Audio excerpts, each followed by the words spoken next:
katsaka amin'ny fotoana rehetra.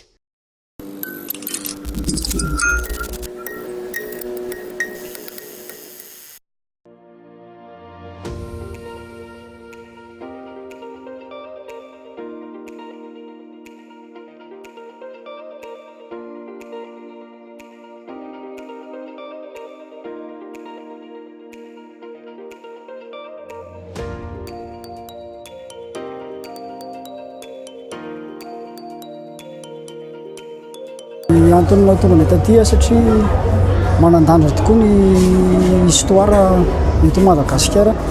Vitsy amin'ny vitrany malagasy no tena mahalala hoe culture générale amin'ny resaka histoire dia izany mahatonga anay manosika anay hijery sy hanararoatra mba hafantatra zava-misy hatramin'izay sy hatramin'izao. Mba te hafantatra ny tena tantaram-pirenena malagasy tamin'ity 26 juin ity a. Nisy zavatra azy ny tantara repoblika rehetra sy ny andohan-saina firenena malagasy. Izay ny tanjona voalohany ampahafantarana ny vahoaka malagasy taranaka teoriana hoe tantarantsika aloha tokony ho fantatra izay vao tokony tantarany hafa. Misy lesona be dia be azo tsapahitanana, azo eritreretina hoe izao zany tokony hitondrana ny firenena na ihany koa hoe izao no tokony tantanana ny firenena.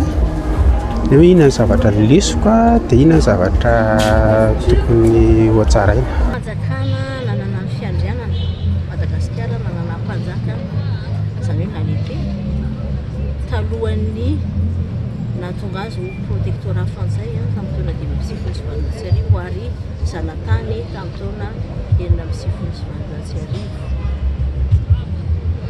Betsaka ny ady sy ny tolona tao anatin'izay natao malagasy nanohatra ny fanjanahantany ny ady amin'ny fiverenana fahaleovantena, endrika maro samihafa ny fanoherana ny fahefan'ny frantsay sy ny fahefan'ny mpanjanaka. Momba fiverenana fahaleovantena angamba dia ny 17 oktobra 1920 nahaterahan'ny repoblika voalohany sy nahazahoana ny saina sy ny hira-pirenena malagasy. Dia ny voalohan'ny volana May 1920 nahalany ny Philippe Bertrand ho filohan'io repoblika mahaleo tena Madagasikara io, ary avy eo ny 19 Jona 1920 fanambarana pahibe-maso ny fiverenan'ny fahaleovantena Madagasikara. Taoriana ny ady lehibe faharoa teraka ny firenena mikambana ary nitsoka eran'izao tontolo izao ny rivotry ny fanoherana ny fanjanahantany. Nisy ihany koa ny atoko politika, nisy ny solombavam-bahoaka avy aty amin'ny firenena voazanaka. Ny ady amin'ny fiverenana fahaleovantena tsy afaka nandà intsony ireo firenena mpanjanaka rehetra, ary nanova fomba fitondrana politika ny tany voazanaka ny firenena mpanjanaka. Dia isan'izany Frantsa izay namorona ny atao hoe communauté française ary nanentana ny olona raha horaisinareo ny fanjanahantany dia hijanona ao anatin'ny communauté française hoe sa hiataka ny communauté française. Izay ny antony fitsapan-kevim-bahoaka référendum 20 septembre.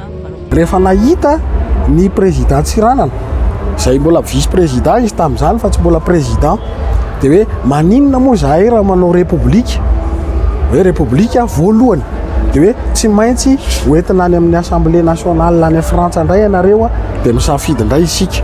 Dia hoe aleo zany tsika mangataka makany amin'ny général de Gaulle hoe omeo anay lay fahaleovantena ma premier république anay. Rehefa nangataka zany Philibert Tsiranana dia neken'ny commissariat zany izy sy ny assemblée nationale frantsay dia nandeha nangataka tany izy dia nivoaka amin'izay ny lalàna rehefa avy eo hoe omena anareo raha ny fahaleovantena anareo ny 19 Jona 1970. Dia ny lalana nalehan'io voalohany ririnina ny andro tamin'izay 19 Jona 1970 eo.